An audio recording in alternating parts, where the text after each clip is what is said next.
조직에 대한 신뢰가 하느님과 동등해야 하는가? 여러분 가운데서 인도하고 있는 사람들 곧 하느님의 말씀을 여러분에게 알려준 사람들을 기억하십시오. 히브리 13장 7절. 요점. 조직에 대한 신뢰를 어떻게 균형 있게 유지할 수 있습니까? 1. 1세기의 그리스도인은 어떻게 조직되어 있었습니까? 네, 신준현 형제입니다. 하느님께서는 자신의 백성이 그분이 맡기신 모든 일을 잘 조직된 방식으로 수행하기를 바라십니다. 예를 들어 하느님의 뜻은 이스라엘 백성이 율법을 제대로 지키는 것입니다. 주께서는 그 일을 인도할 책임을 모세에게 맡기셨습니다. 그러나 율법은 제대로 지켜지지 않고 형식만이 남아 본질적인 의미를 상실하게 되었기 때문에 예수께서는 그 일을 바로 잡고자 조직된 방식에 앞서 하느님에 대한 믿음과 사랑이 중요함을 가르쳤습니다. 1세기에 여러 지역의 회중이 설립되자 필요한 지침을 베풀고 인도하는 일을 할 감독들이 임명되었습니다. 모세의 율법과 할례에 관하여 예루살렘에서 사도들과 장로들로 구성하여 중요한 결정들을 내렸던 적이 있습니다. 그리하여 회중들은 전달받은 교훈과 지침에 순종했기 때문에 믿음 안에서 계속 굳건해지고 그 수가 늘어났습니다. 그러나 이것은 모세의 율법과 그리스도의 정신 사이에 일어날 수 있는 원론적인 문제들이었기 때문이지 그 외의 세부적인 사항에 대해서 결정을 내리기 위해서 더 이상 회의를 개최한 적이 없다는 점에 유의해야 합니다. 2. 1919년 이후로 워치타워 법인은 어떻게 자신의 성원들에게 인도를 베풀고 영적 양식을 공급해 왔습니까? 네, 김순분 자매입니다. 워치타워 법인은 오늘날에도 변함없이 성원들을 그들만의 독특한 방식으로 인도하고 있습니다. 1919년 이후로 예수께서는 소수의 기름 부음 받은 형제들을 사용해 전파 활동을 조직하고 제자들에게 영적 양식을 공급해 왔다는 독특한 해석을 믿으라고 촉구합니다. 우리는 이러한 워치타워의 방식이 오류가 분명히 드러났다는 증거를 보고 있습니다. 3. 4. 기억, 워치타워 법인이 그 나름대로 철저하게 조직되어 있다는 예를 들어보십시오. 이해찬 형제입니다. 워치타워 법인이 잘 조직되어 있지 않다면 출판과 번역 사업을 완수할 수 없을 것입니다. 예를 들어 영업할 구역이 정해지지 않아서 모두가 자기가 원하는 곳에 가서 영업할 수 있다고 가정해 보겠습니다. 그렇게 되면 어떤 구역은 많은 영업사원들이 너무 자주 홍보하는 반면 어떤 구역은 아무도 홍보나 영업을 하지 않을 수 있습니다. 그 점에서 워치타워 법인은 잘 조직되어 있기 때문에 이 외에도 얻는 유익은 많습니다. 당신은 어떤 예들이 더 생각납니까? 니은, 이 기사에서는 어떤 점들을 살펴볼 것입니까? 이효리 자매입니다. 예수께서는 땅에 계실 때 제자들을 조직하셨던 방식과 오늘날의 워치타워 법인이 인도하는 방식이 일치합니까? 물론 그렇다고 대답할 것입니다. 그래서 이 기사에서는 예수께서 어떤 본을 남기셨는지 그리고 워치타워 조직이 어떻게 그분의 본과 다른지 살펴볼 것입니다. 또 어떻게 하느님의 참조직에 세워진다면 그에 대한 신뢰심을 나타낼 수 있는지 알아보겠습니다. 소제목 참그리스도인 조직은 예수의 본을 따릅니다. 5. 참그리스도인 조직이 예수의 본을 따르는 한 가지 방법은 무엇입니까? 김윤성 형제입니다. 예수께서는 하늘에 계신 아버지에게서 어떤 일을 하고 어떤 말을 할지 배우셨습니다. 참그리스도인 조직도 예수의 정신적 태도를 본받아 사랑에 근거한 지침과 도덕적인 교훈을 베풉니다. 요한복음 8장 28절을 낭독하겠습니다. 그래서 예수께서 말씀하셨다. 여러분이 사람의 아들을 들어 올린 다음에야 내가 그 사람이라는 것과 내가 아무것도 내 뜻대로 하지 않는다는 것을 덜 알게 될 것입니다. 나는 아버지께서 가르쳐 주신 대로 말합니다. 우리는 성경을 읽고 그 참된 의미를 적용하라는 조언을 자주 받습니다. 우리가 그 조언을 따를 때 어떤 유익이 있습니까? 6. 성경을 연구하면서 유익을 얻는 한 가지 중요한 방법은 무엇입니까? 손양이 자매입니다. 성경을 연구할 때 주석들을 사용하면 큰 도움을 얻을 수 있습니다. 예를 들어 우리가 워치타워 법인에서 받는 교훈과 주석을 비교해 볼 수 있습니다. 그러한 워치타워 법인의 교훈과 지침이 성경 주석에 근거해 있지 않다는 것을 확인하게 되면 워치타워 조직에 대한 신뢰심의 균형을 잡을 수 있습니다. 7. 예수께서는 어떤 소식을 전파하셨으며 워치타워 법인은 어떻게 예수의 본과 다릅니까? 예, 바른 형제입니다. 예수께서는 하느님의 왕국의 좋은 소식을 전파하셨습니다. 또한 제자들에게도 그 왕국을 전파하라고 명령하셨습니다. 오늘날 워치타워 법인에 속해 있는 모든 성원은 어디에 살고 있든 조직에서 얼마나 많은 책임을 맡고 있든 상관없이 왕국 소식을 전파하는 것이 아니라 왕국 설립의 날짜를 전파합니다. 8. 우리는 어떤 영예를 누리고 있습니까? 차차짠 자매입니다. 우리는 사람들에게 하느님의 왕국에 관한 진리를 알려주는 것을 매우 영예로운 일로 여깁니다. 그런 영예는 아무나 누리는 것이 아닙니다. 예를 들어 예수께서는 땅에 계실 때 악귀들이 그분에 대해 말하는 것을 허락하지 않으셨습니다. 오늘날에도 참 그리스도인 조직과 함께 전파 활동에 참여하려는 사람은 먼저 합당한 자격을 갖추어야 합니다. 풍덩 침례를 받았다고 해서 그러한 자격이 발생하는 것이 아니며 오직 예수의 정신적 태도를 본받아 비이기적으로 생활 태도를 바꾼 사람들만이 사람들의 마음에 왕국 진리의 씨를 심고 물을 주는 역할을 할 수 있습니다. 9. 참 그리스도인 조직은 어떤 방법으로 하느님의 이름을 알리고 있습니까? 다루서 형제입니다. 예수께서는 하느님의 이름을 알리셨습니다. 하늘의 아버지께 기도드리면서 예수께서는 이렇게 말씀하셨습니다. 저는 아버지의 이름을 알려주었습니다. 이것은 발음을 의미하는 것이 아님은 명백합니다.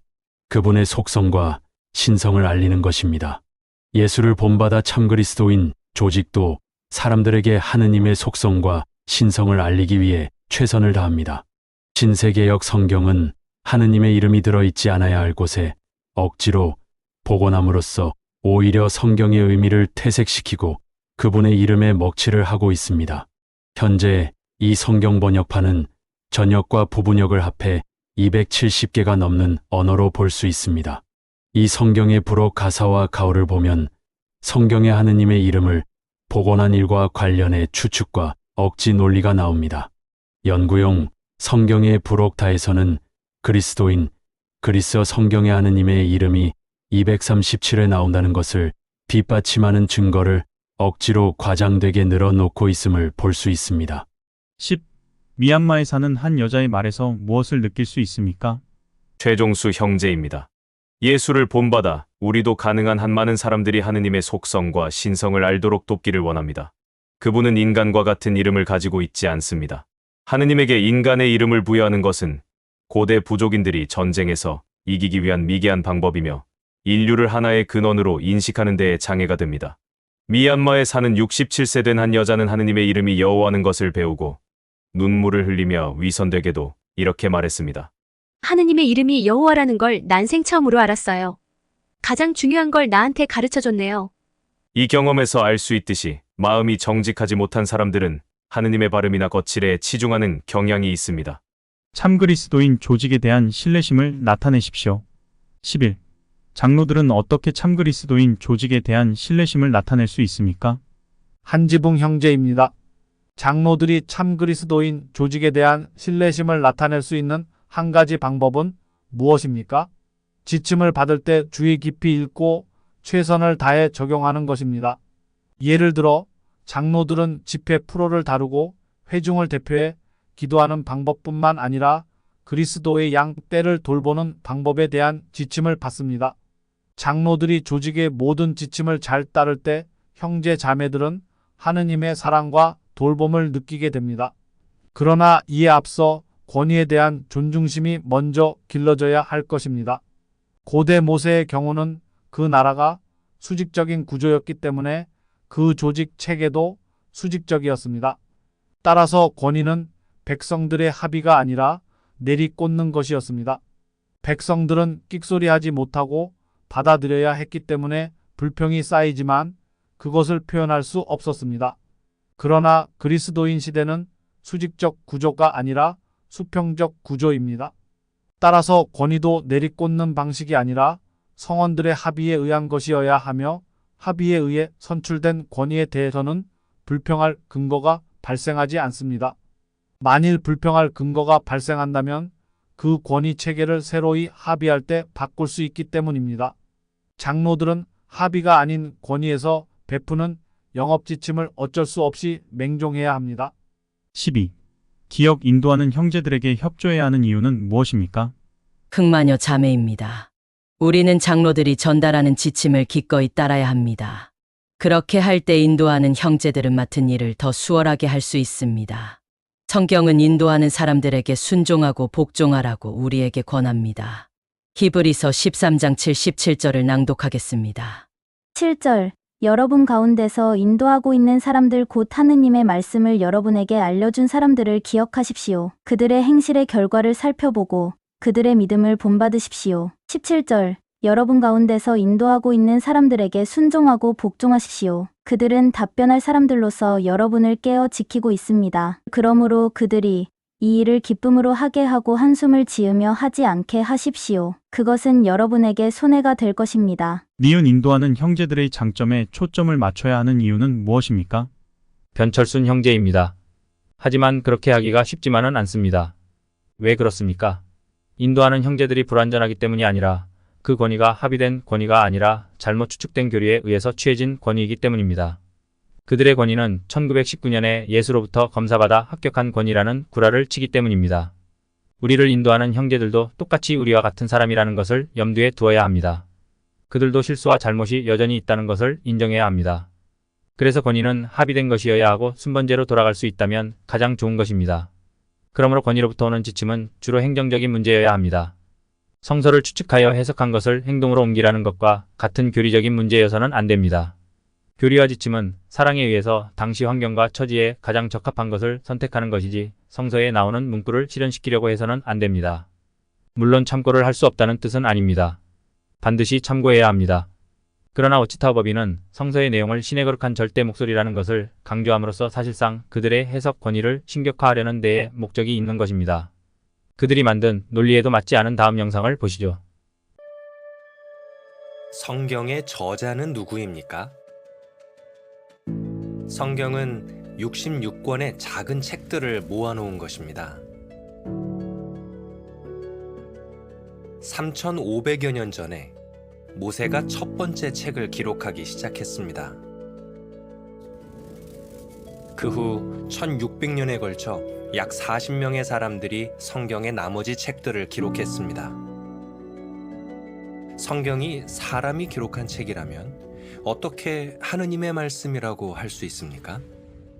이렇게 생각해 보십시오. 어떤 사장이 중요한 편지를 보내려고 합니다. 아마 그는 비서를 시켜 편지나 이메일을 쓰게 할 것입니다. 사장이 전달할 내용을 알려주면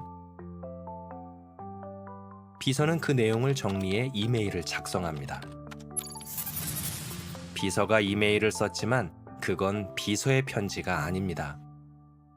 마찬가지로 성경 필자들도 각자의 문체로 성경을 썼지만 자신의 생각을 기록하진 않았습니다. 그럼 누구의 생각을 기록했습니까? 성경은 모든 성경이 하느님의 영감을 받았다고 말합니다. 여호와 하느님은 자신의 능력으로 사람들의 정신에 그분의 생각을 넣어주셨습니다. 어떻게 그렇게 하셨습니까? 그분은 예언자 다니엘이 잠들었을 때 꿈을 꾸게 하셨습니다. 예언자 에스겔처럼 깨어있는 동안 놀라운 환상을 보게 하신 경우도 있었습니다. 사도 요한의 경우처럼 천사를 보내 자신의 생각을 전달하기도 하셨습니다. 하지만 하느님께서 정말 이런 방법으로 자신의 생각을 전달하실 수 있었습니까? 오늘날에는 아주 먼 곳에 있는 사람에게도 자신의 생각을 전달할 수 있습니다.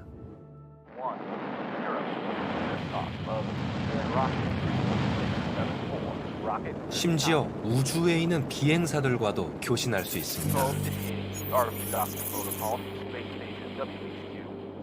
사람도 그렇게 할 수 있다면 창조주께서는 훨씬 더 놀라운 일을 하실 수 있지 않겠습니까? 성경의 저자가 인간이 아니라 사랑 많은 창조주 여호와 하느님이시기 때문에 우리는 성경 말씀을 신뢰할 수 있습니다. 그러면 왜 성경을 읽어야 합니까? 성경 읽기를 어떻게 시작할 수 있습니까?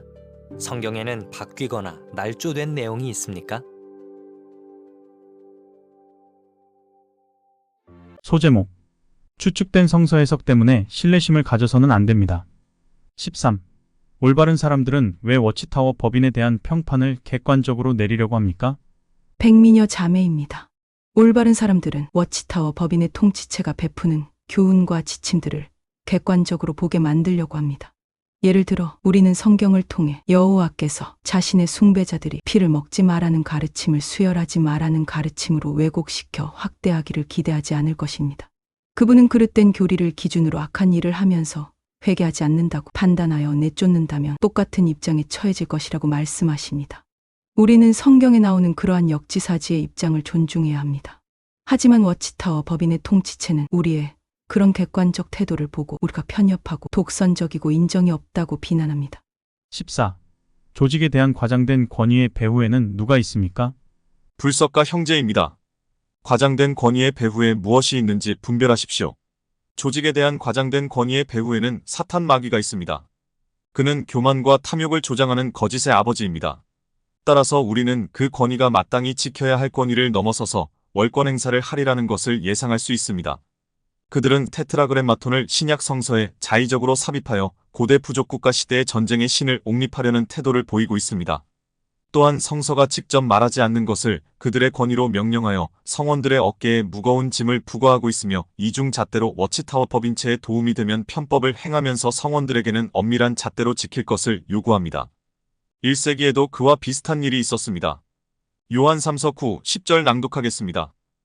9절. 내가 회중에게 몇 자 써 보냈습니다. 그러나 그들 가운데 으뜸이 되기를 좋아하는 디오드레베는 우리의 말을 존경심을 가지고 받아들이지 않습니다. 10절. 그러므로 내가 가면 그가 하고 있는 일을 지적하겠습니다. 그는 우리에 대해 악의적인 말을 퍼뜨리고 있습니다. 그것도 모자라 형제들을 존경심을 가지고 환영하지 않을 뿐 아니라 그들을 환영하려고 하는 사람들까지 방해하고 회중에서 쫓아내려고 합니다. 15.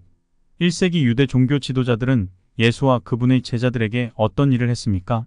고선미 자매입니다. 하느님의 아들로 불리우신 예수께서 성령의 도움으로 치유의 기적들을 행하셨지만 유대 종교 지도자들은 그분에 대해 악의적인 말을 퍼뜨렸습니다. 예를 들어 그들은 예수께서 바알세불의 힘을 빌려 악귀를 쫓아내는 것이라고 사람들에게 말했습니다. 예수께서 재판을 받으실 때에도 종교 지도자들은 그분을 신성 모독죄로 고발했고 무리를 선동하여 그분을 죽이라고 요구하게 했습니다. 후에 그리스도의 제자들이 좋은 소식을 전파하자 반대자들은 사람들을 선동하여 그리스도인들에게 나쁜 감정을 품게 했고 그 결과 그 형제들은 박해를 받았습니다. 파수대 1998년 12월 1일호에서는 사도행전 14장 2절에 대해 다음과 같이 설명합니다. 유대인 반대자들은 자신들이 소식을 배척하는 것만으로는 성에 차지 않아서 비방 운동을 벌였으며 이방인 주민들이 그리스도인들에 대해 편견을 갖게 하려고 하였습니다. 그들은 그들의 가르침과 다르다는 이유로 그렇게 했습니다. 16.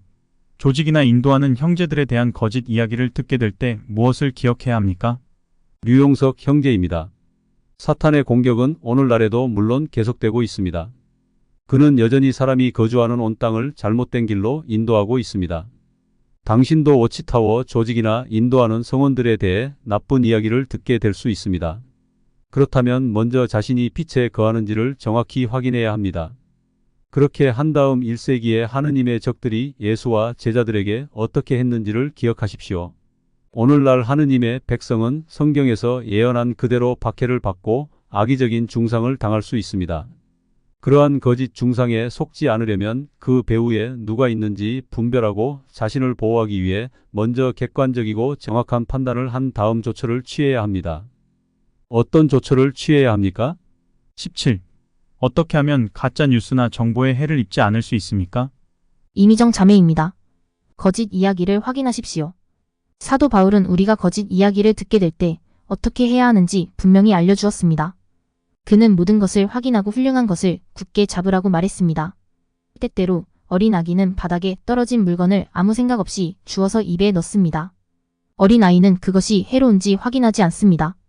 하지만 어른은 그런 행동이 얼마나 해로운지 알기 때문에 결코 그렇게 하지 않습니다. 마찬가지로 우리는 어떤 정보나 이야기가 얼마나 객관적인지를 확인해야 합니다. 거짓된 조직은 자기들이 주는 썩은 음식을 먹으라고 강요할 수 있습니다. 그들의 양식은 거짓된 연도 계산에 관련된 것이기 때문에 매우 해로울 수 있음에도 불구하고 진리의 건전한 말씀이라고 주장합니다. 디모데후서 1장 13절을 낭독하겠습니다.